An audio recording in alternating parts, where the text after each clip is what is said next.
Hello everyone. Whoever is watching this particular presentation of me will be going through entirely about the Juvenile Justice Administration or the Juvenile Justice System in India. So this presentation is exclusively to briefly understand the concepts, the aspects and the entire system of juvenile justice in India. So yes, in the introductory part, we will be studying about the few concepts or the basic concepts of juvenile justice or the basic concepts of juvenile, and we will also be focusing on the history of juvenile justice and also the types of juveniles or the types of children under the Juvenile Justice Act. So initially, starting with the introduction of Juvenile Justice Administration, we must know what a child, what a delinquent and what the term juvenile delinquency actually means. So according to Indian law, or specifically talking about Indian Juvenile Justice Act, a child is any person who is below the age of 18 years. So any human being who is below the age of 18 years, be it a boy, be it a girl or be whomsoever it is, if that particular person belongs to India and they are below the age of 18 years, they will be termed as a child as per Juvenile Justice Act, Juvenile Justice Care and Protection of Children Act. So yes, so the term child, delinquent and juvenile delinquency are defined differently depending on the jurisdiction and the specific law in specific places. So a child will be basically or typically defined as a person who has not yet reached the age of 18, or in simple terms who is below the age of 18 years, and it could also vary depending upon the other laws. Like only under the Juvenile Justice Care and Protection of Children Act, they are below the age of 18 years. The age could vary to other acts, like there is Child Marriage Act, where the age group of children is below 18, and there is also the Act of Right to Education, where the age group has been mentioned below 14. So depending upon the act, the age group of child can vary. But to be precise, in our subject, the Juvenile Justice Administration, we will be only focusing on the Juvenile Justice Care and Protection Act. Next, the term delinquency is a child or a juvenile who has committed an act that would be considered as a crime if that particular act done by an adult will be termed as an offence. Meaning, a delinquency or delinquent, especially delinquent, means any particular child who is below the age of 18 who has committed a particular crime or a particular offence will not be termed as an offender or a criminal. In consequence, they will be called as a delinquent, because as per Indian law and as per Juvenile Justice Act, they should be treated as child, they should be treated as children. So when we term a particular child as an offender or a criminal, it will directly or indirectly, it could have a negative impact on their psyche. So as per the considerations and under the best interest of the children, the term delinquent was being specified. But in today's scenario, after many amendments and after many changes, the concept of delinquent has changed into child in conflict with law or children in conflict with law. So in today's scenario, nobody terms a child who has committed an offence as a delinquent, but they are being termed as a child in conflict with law. So nextly, there is the concept of juvenile delinquency. So juvenile delinquency actually refers to the action itself. So above, under the delinquent, we talked about the child who has committed an offence. So in delinquency, what they are meaning is that the offence that the particular child has committed. The major difference between a delinquent and delinquency means delinquent is an offender. Delinquency means the offence itself. So juvenile delinquency will refer to the illegal or antisocial behavior by a person who is under the age of majority, that is below the age of 18. So next, moving further, there is the history of juvenile justice. So before starting the history, we should know a particular concept that the Juvenile Justice Care and Protection of Children Act, which has been recently amended in the year of 2021, has been prolonged since 1970 BC. That is even before independence, even before centuries, the concept of juvenile justice had been talked much about. So starting from the year of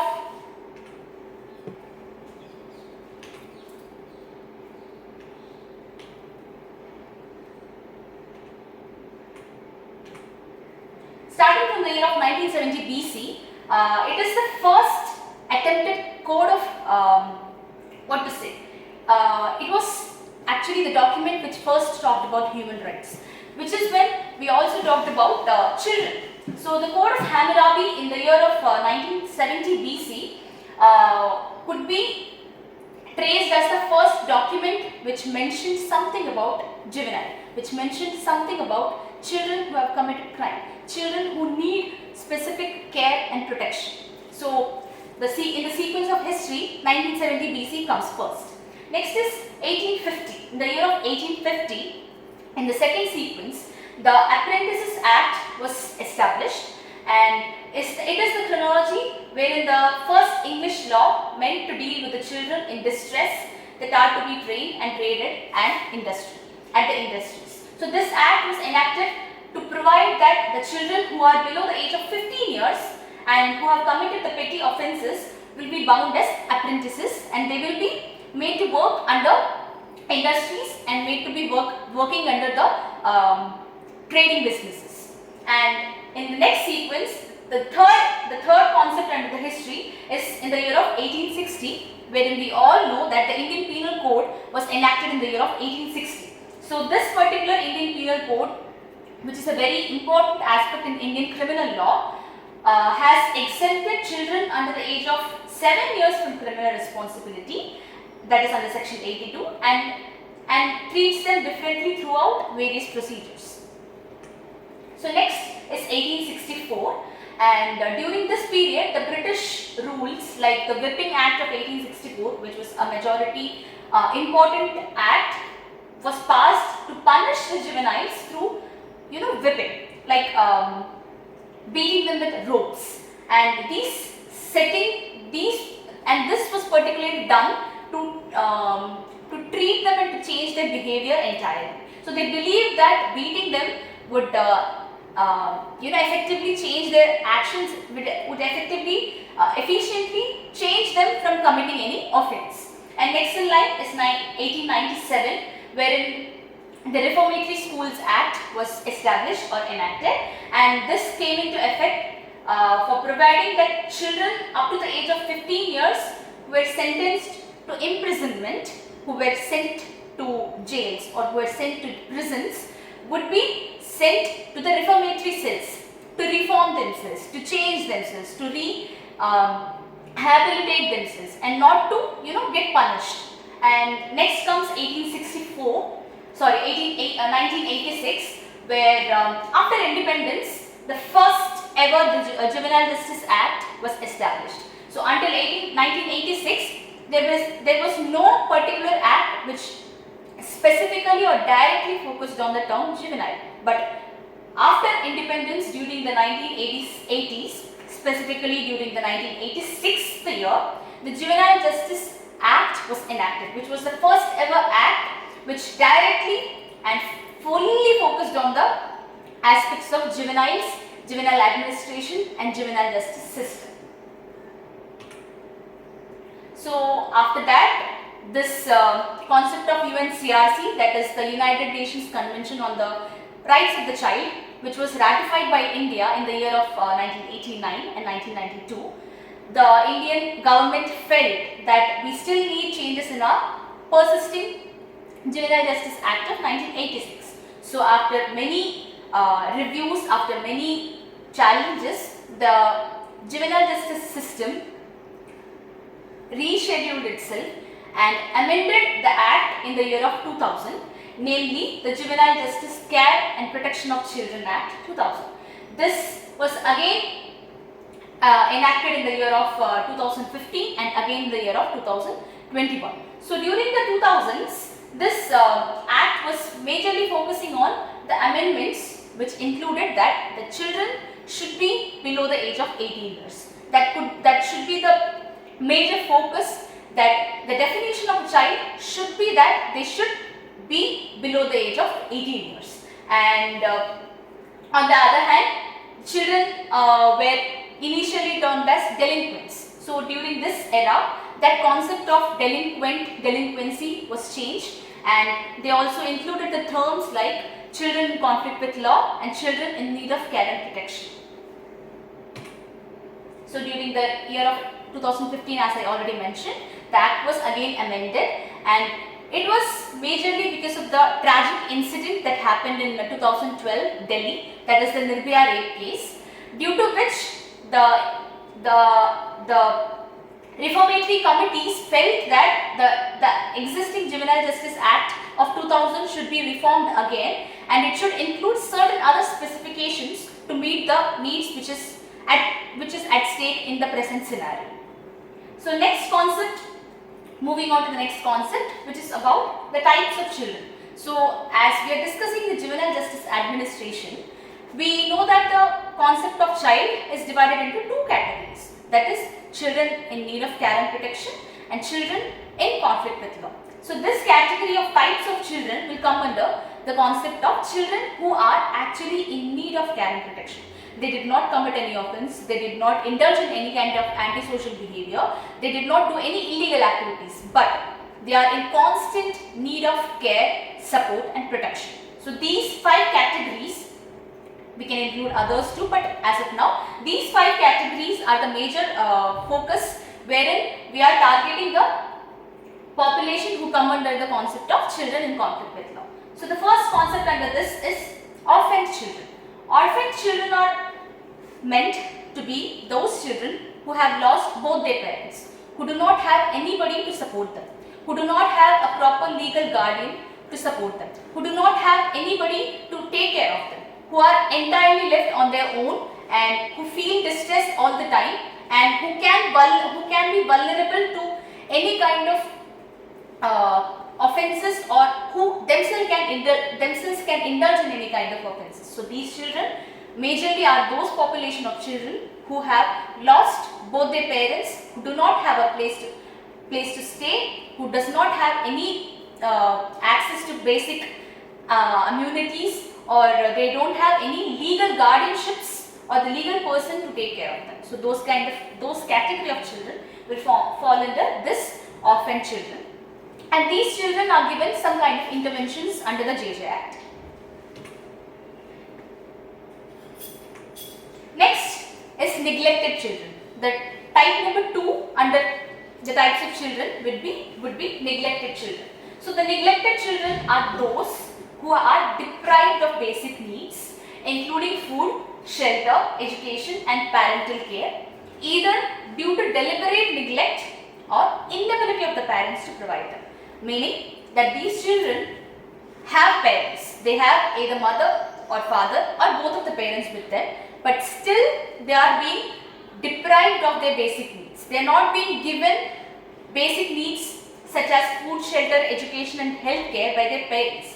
This scenario could be because that the parents are not giving it on purpose, or it is because they don't have the ability to provide it to them. So those particular population of children will come under neglected children, meaning that only the population of children who are deprived of the basic needs, irrespective of the concept of being with their parents. Next comes the destitute children. Destitute children, neglected children are similar to each other yet different, meaning that the destitute children are those who are abandoned by their families, or whose families are unable to care for them due to the concepts of extreme poverty, illness or other adverse circumstances. That is, in the concept of neglected children, we saw that these children were deprived of their basic needs, but the scenario has changed in the concept of destitute children. Herein, these children are basically abandoned by their families. They are let alone on their own by their families because of the reasons of unavailability or inability to provide them with the basic needs they need, or it could be because of factors like extreme poverty or the parents could be deceased, or the parents could have a serious illness, or the parent can also have been a criminal record, they could have ended up in jail, it could be anything. But due to any factor, children are let alone on themselves, children are being abandoned, those particular type of children come under the category of destitute children. Next comes fourth type, that is runaway children. So the term itself suggests run away. These children are running away from their homes voluntarily, and this is not because somebody pushed them to run away, or this is not because their parents wanted them to run away. It is on their own. They voluntarily run away from their houses due to many factors, like they are being abused, or they have been not treated well, or they are in a love affair with somebody. It could be anything. But the concept is clear that these children voluntarily leave their houses and they go out of the houses. So those particular type of children will come under the category of runaway children. So the last type under the types of children, that is the children who are in need of care and protection, is street children. So the street children are those who actually live and work on the streets without adequate shelter, without adequate family care, or without adequate supervision from parents or any legal guardians. So this category often overlaps within the runaway and neglected children, but you yet can still differentiate between the other types of children. So all these 5 categories of children can be clubbed under the concept or the umbrella term of children in need of care and protection. So these children are specifically given focus and are being given multiple interventions and multiple support from the government itself, as using the Juvenile Justice Act, and are being provided multiple programs like sponsorship programs. Also, they are given temporary shelters to stay. Also, they are also provided with proper food, clothing, and healthcare facilities, education facilities. They are also lodged in foster care families, and finally, there are also options of adoption too. So these children have all these amenities which are provided by the Indian government, especially through the Juvenile Justice Care and Protection of Children Act. Okay. So next, let us move on to the further classifications, which will be dealing with the rights of the child. So in this cadre, we will be studying about what are the basic rights of a child who is below the age of 18 years. That is, what are the fundamental rights which governs them, what are the laws which are protecting them from any kind of abuse or exploitation, and what are the organizations which are responsible to protect all these stuffs. So yes, first and foremost, legislations which protect children. The law or the acts specifically which are made or enacted for the purpose of protecting children. So these are the list of certain legislations in India which have been majorly created to protect the rights of the children. Firstly, there is the Protection of Children from Sexual Offences Act, that is the POCSO, which is abbreviated as POCSO, during the year of 2012. So the major objective of this act is to protect children from sexual abuse, harassment, and cyber pornography. Next in line is the Juvenile Justice Care and Protection of Children Act 2015, which was earlier mentioned in the first cadre of our subject. This particular act was created to protect the children in conflict with law and those who are in need of care and protection, which I just now explained. And next in line is the Immoral Traffic Prevention Act, which is abbreviated as the ITPA Act 1956. This act prevents human trafficking and sexual exploitation of women and children in India. And next is the Child Labour Prohibition and Regulation Act 1986, which was again amended during the year of 2016. Majorly focuses on completely banning or completely prohibiting child labor and regulating adolescent work. And next in line is the Bonded Labour System Abolition Act 1976, which again prohibits bonded labor, which includes children and also ensures those children's rehabilitation processes. And next comes the Right of Children to Free and Compulsory Education Act, that is the RTE Act 2009, which focuses on providing free and compulsory education to all the children who come under the age group of 6 to 14 years. And there is the Hindu Minority and Guardianships Act 1956, which protects the legal guardianship and property rights of children who come under the category of Hinduism. Next is the Adoption Regulation Act 2017, which also comes under the Juvenile Justice Act. It streamlines and regulates the process of adoption. So the Juvenile Justice Act, when we talk about it, there is a concept called as adoption and foster care. So this concept of adoption is mostly provided to the children who are in need of care and protection, and it will be treated as the last resort. If the child does not have a parent, if the child cannot be, linked back to their families again, if the child cannot be placed in the shelter home again, those particular population of children will be placed under the adoption. So this particular act in the year of 2017 focuses on regulating those particular process of adoption. And there is the act called as the Preconception and Prenatal Diagnostic Techniques Act 1994, focusing on the prevention of female feticide and female infanticide, and also to regulate the prenatal diagnostic techniques, which basically lets the family members or the mother itself to know the gender of the fetus. And in turn, after knowing the gender, people in that particular era used to kill the fetus inside the mother. So to prevent female infanticide and female feticide, those kind of offences, this particular act has been created by the Indian system.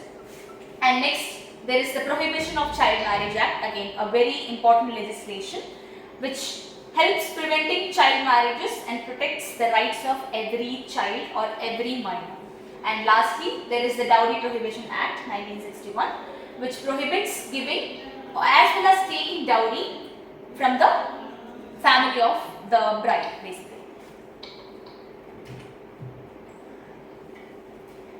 Next in line is all about fundamental rights of the children, specifically in India. So there are a list of rights which have been enshrined in the Constitution of India, which are named as the fundamental rights or the basic rights which are given to each and every citizen of India. So in that particular part of Constitution, there are certain rights which will be governing the protection of children. So the first is right to equality. As we all know that this right particularly focuses on ensuring equality in all aspects of life, equality before law, equality, equal opportunity, equal facilities, everything. Next comes right against discrimination, that is Article 15. So this article focuses on prohibiting discrimination on all grounds, based on sex, based on gender, based on ethnicity, based on culture. It could be anything. There could be any basis, and the concept of discrimination should not be prevalent under this act, this particular article. Next is right to freedom, Article 19. So this particular right, that is Article 19, guarantees freedom of speech, freedom of expression, freedom of movement, and also freedom of association, which means the Indian Constitution is giving right to every person of India to have the complete freedom of speaking, the complete freedom of expressing themselves, the complete freedom of telling their opinion and everything that can do on their own. So we are being given the freedom of doing everything that we want to do by the Constitution of India.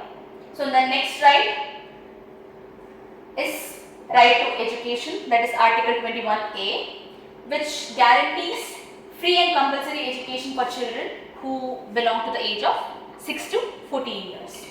And next in line is the protection of children against exploitation, which is very, very important and which could directly be linked with the Immoral Traffic Prevention Act. So this particular article prohibits human trafficking, forced labor and any other forms of exploitation which could be done against any child. And Article 24 again talks about the prohibition of child labor or children working in any place that is very harmful for them, or any place in which they should not be present, or which could be dangerous to their life. And next comes the right to freedom of religion. Again, this article ensures that any person or the Indian citizen has the freedom to possess, practice and propagate any religion that they want to follow. And nextly, there is the rights of minorities to establish educational institutions, which is not necessary as of now to our subject. So next concept under the rights of children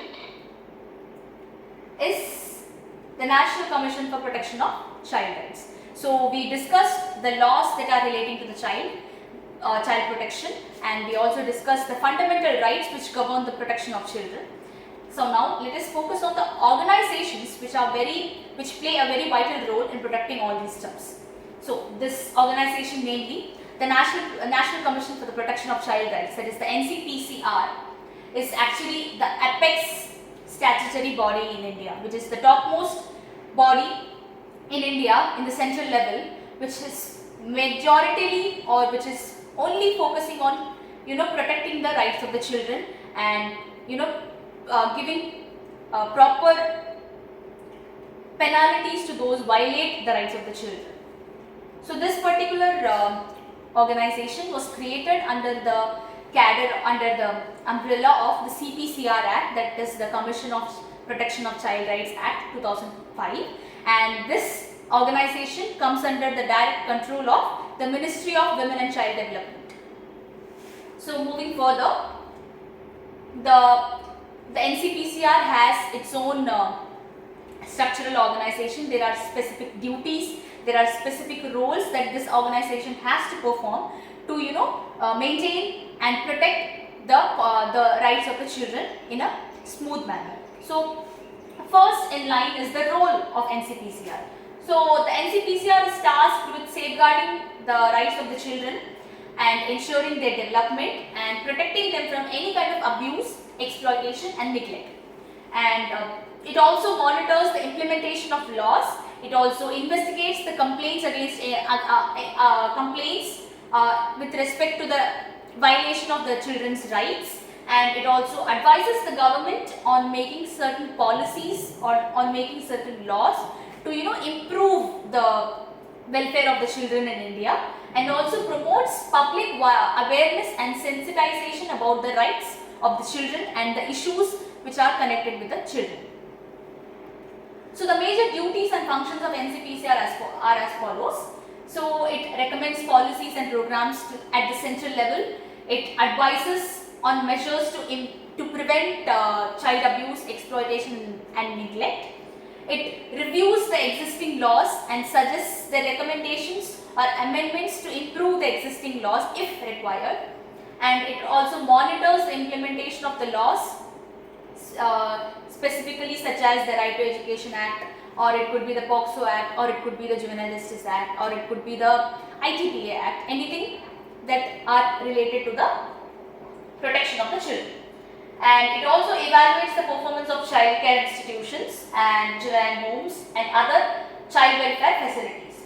And it inquires into cases of child rights violation through suo motu action, public grievances or complaints. And it conducts inspections on juvenile homes, schools and child care institutions to ensure the compliance with the child rights standards.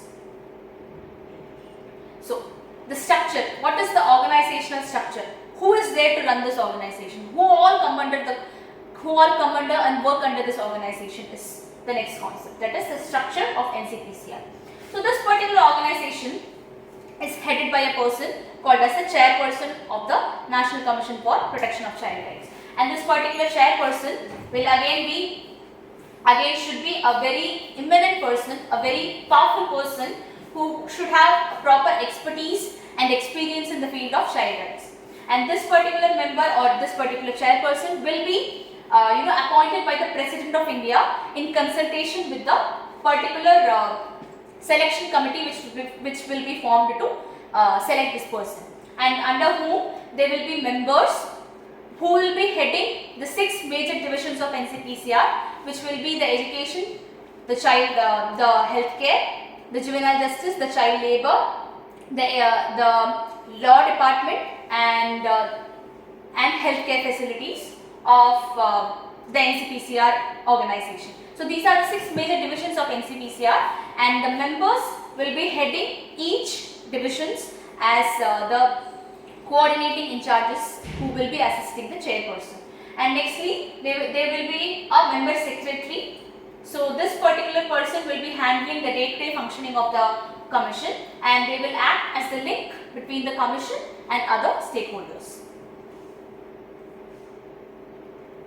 Next comes the State Commission for Protection of Child Rights, which is the sub-branch of the NCPCR. Like I already said, the NCPCR is situated at the national level. So to help them, each state must have a state commission which will be assisting NCPCR with all the required documents from each state. So the NCPCR cannot directly come and inspect each and every state. It could have a lot of work to be done. So the NCPCR allots the work and delegates the work to all the State Commission for Protection of Child Rights to take up the in charges of their own states and collect data and work on the cases and complaints and provide the report to the NCPCR on the yearly basis.